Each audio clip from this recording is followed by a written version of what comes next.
Bismillahirrahmanirrahim. Assalamualaikum warahmatullahi wabarakatuh. Perkenalkan, nama saya Marwa Azizah dengan NIM 22506505071111022 dari kelas Agama F1B jurusan Arsitektur Fakultas Teknik Universitas Brawijaya. Di sini di pertemuan 6 ini, saya akan menyampaikan kembali materi yang telah disampaikan oleh Pak Muhammad Rahman Razikin, MPD, tentang pembentukan mazhab-mazhab. Mazhab itu berarti aliran dalam Islam. Yang membedakan aliran tersebut adalah pandangan dalam fikih. Dalam Islam ada 4 mazhab, yaitu mazhab Hanafi, Maliki, Hambali, dan Syafi'i. Lalu bagaimana bisa mazhab atau aliran-aliran tersebut ada gitu? Bagaimana bisa terdapat perbedaan dalam pandangan fikih? Sebelum kita mengetahui bagaimana munculnya mazhab-mazhab, kita perlu mengetahui sejarah fikih sendiri. Nah, fikih itu dibagi menjadi 3 masa, yaitu ada di masa Rasulullah, ada di masa para sahabat, dan ada di masa para tabi'in. Nah, yang pertama, fikih pada masa Rasulullah. Fikih mulai ada ketika Nabi Muhammad itu diutus sebagai Rasul dan mendapatkan wahyu. Wahyu yang berupa Al-Quran itu dibagi menjadi 2, ada yang turun di Mekah dan ada yang turun di Madinah. Nah, untuk fikih sendiri karakternya itu mulai kuat ketika wahyu itu turun di Madinah gitu, ketika Nabi hijrah ke Madinah. Sedangkan ketika Nabi masih ada di Mekah, wahyu itu turun untuk memperkuat akidah manusia kayak gitu. Dan Rasul itu menjadi satu-satunya sumber tentang fikih. Maka para sahabat itu tidak ada yang berani memberikan pendapat hukum selama masa Rasulullah ini. Fikih pada masa para sahabat. Setelah Rasulullah wafat, para sahabat dan kaum muslimin memiliki tujuan untuk menyebarkan agama Islam. Al-Quran dan Sunnah menjadi sumber hukum yang dipegang oleh para sahabat dan kaum muslimin. Nah, ketika masa itu, apabila terdapat permasalahan yang tidak ada dalam Al-Quran dan Sunnah, maka para sahabat dan kaum muslimin melakukan ijtihad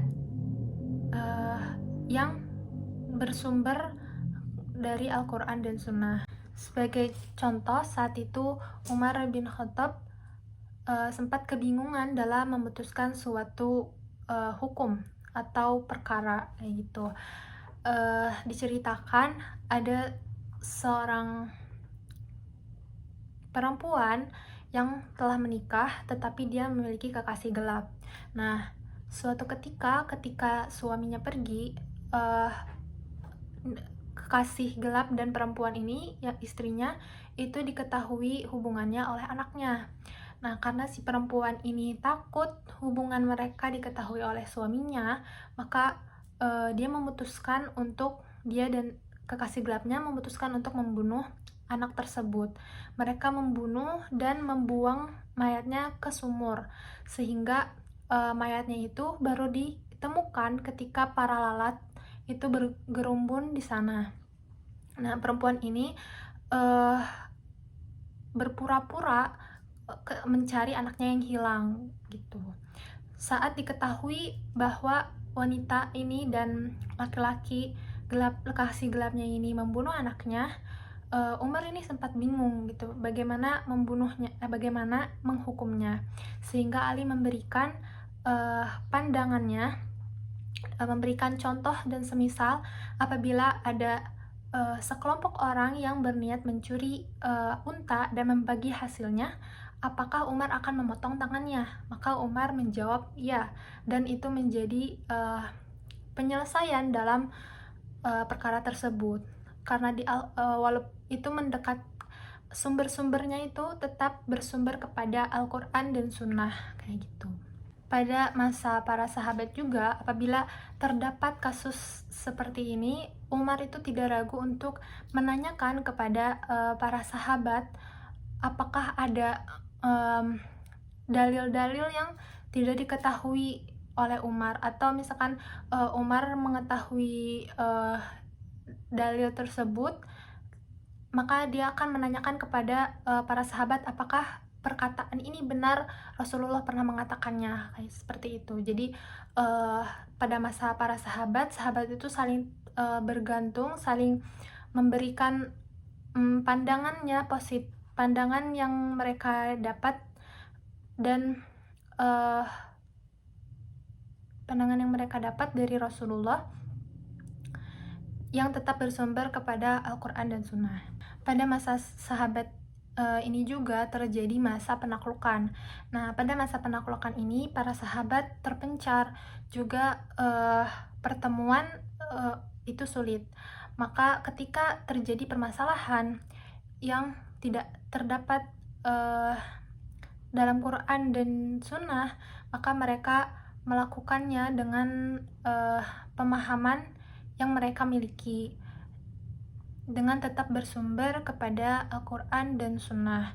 Nah, dalam perbedaan ini, dalam pemecahan masalah ini, perbedaannya itu hanya terdapat dalam nas, belum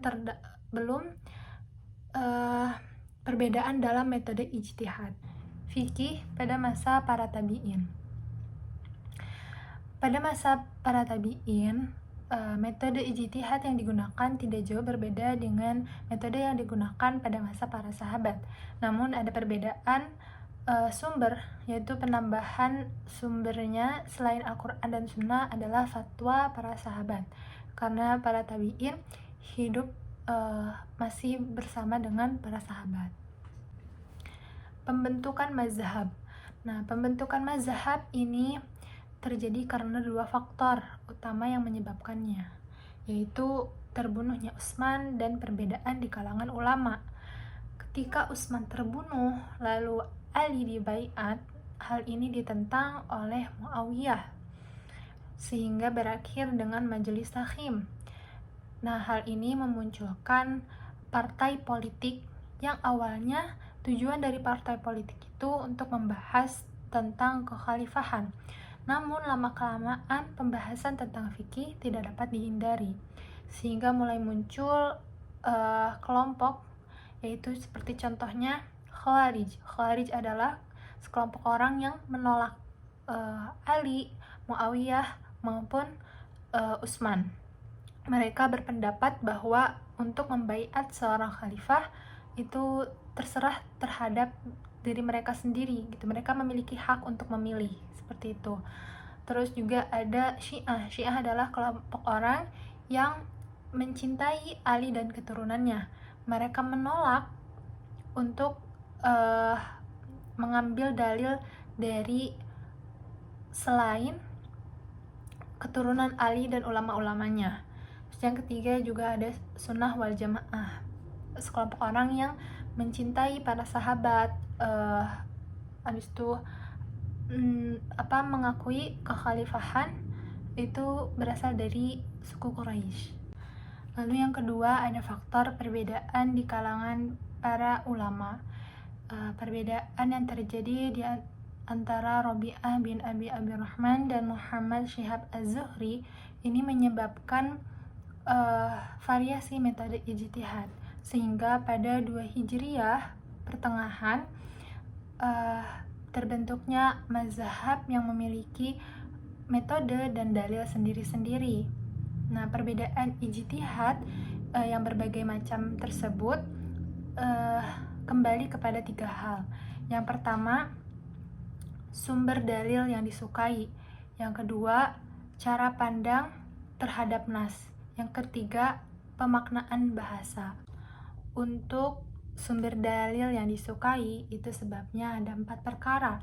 Yang pertama, perbedaan metode kevalidan hadis.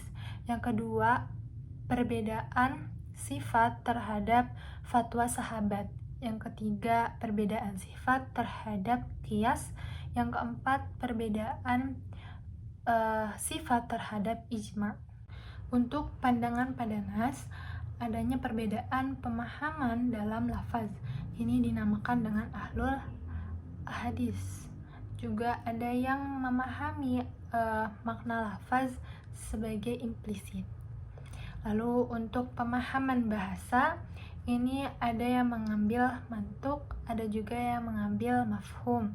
Mantuk itu adalah makna secara eksplisit, sedangkan mafhum itu makna secara implisit. Mungkin sekian yang dapat saya sampaikan. Apabila terdapat kesalahan, mohon dimaafkan. Assalamualaikum warahmatullahi wabarakatuh.